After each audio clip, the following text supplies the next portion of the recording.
Welcome to The Explainer. We're all about breaking down big, complex topics into blueprints you can actually understand. And today we're tackling a big one, the architect's journey into the world of microservices.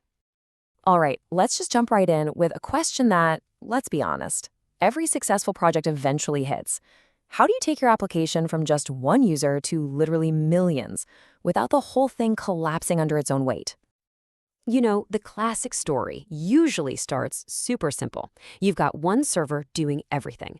But as you grow, you start peeling things apart. The database gets its own server. Then you add a load balancer. Think of it like a traffic cop for your app, spreading requests across a few web servers. Pretty soon, you need database replication to keep up with all the reads and writes. And finally, you throw in a cache and a CDN to make things faster for your users all over the world. And here's the catch, right? All this complexity you added to handle more users, it starts to create this tangled mess. The very thing you built to handle scale becomes the problem. And that's exactly where microservices show up, offering a totally new blueprint for a solution. Okay, so let's get into that blueprint. Let's see how this whole microservices thing completely changes how we think about building our applications. So what is a microservice architecture? Well, forget about building one giant, clunky application. It's more like building with Legos. You have a bunch of small, independent services that are just loosely connected. Each little Lego block has one specific job. And the best part? You can swap one out or upgrade it without wrecking the whole castle.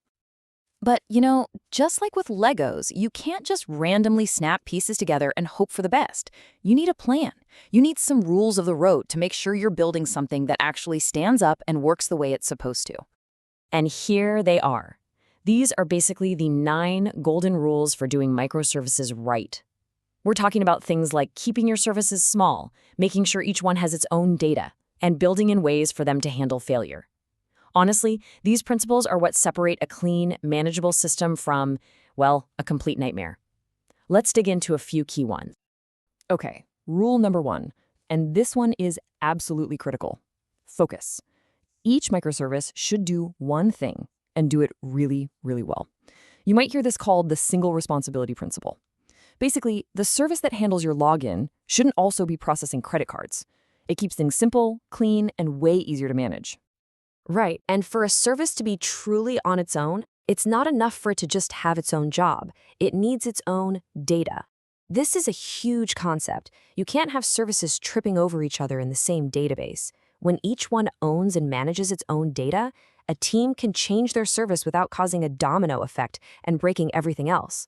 So you've got all these little independent services. How in the world do you actually deploy and manage them all? This is where containerization is a game changer. Tools like Docker basically put each service in its own little self-contained box with everything it needs to run. And then you have orchestrators like Kubernetes that act as the master controller, managing all those boxes for you. It's pretty slick.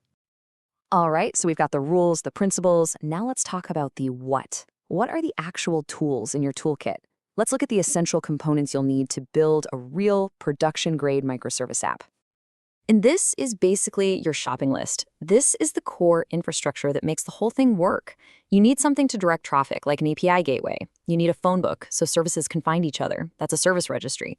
You need security. You need ways to see what's going on. Let's break down a couple of the really important ones. Okay, first up, the API gateway. The easiest way to think about this is as the single front door to your entire system. Every single request from a user's phone or a web browser, it comes through here first. It's the bouncer, the receptionist, and the traffic director all rolled into one. It figures out where the request needs to go and sends it on its way. So, once a request gets past that front door, how does it know where to go? That's where the service registry comes in. It's like a live, constantly updated GPS for all your services. The API gateway looks at the registry and says, hey, where's the user service? And the registry gives it the exact coordinates. It's essential in a world where services are constantly starting and stopping. And of course, before that request gets to do anything important, it needs to get past security. The authorization server is that security guard. It checks the request's ID, makes sure it has the right permissions, and basically decides if it's allowed in. It's what keeps your whole system secure, service by service. So, you've got the rules, you've got the tools. You're ready to build, right? Well, almost. Building any great system comes down to one final, super important idea that every architect lives by. And it's this: Everything is a trade-off. Seriously, this might be the single most important rule in all of software engineering. There's no perfect answer. There's no one right way. Every single decision you make is a balancing act, a compromise. Here's a classic example: reliability versus scalability. Do you build something that's absolutely bulletproof, that can handle failures and never ever return the wrong answer? Or do you build something that can scale to handle millions and millions of users without breaking a sweat? A lot of the time, pushing really hard on one of those means you have to give a little on the other. And that's the real job of an architect. It's not just about knowing all the pieces and patterns.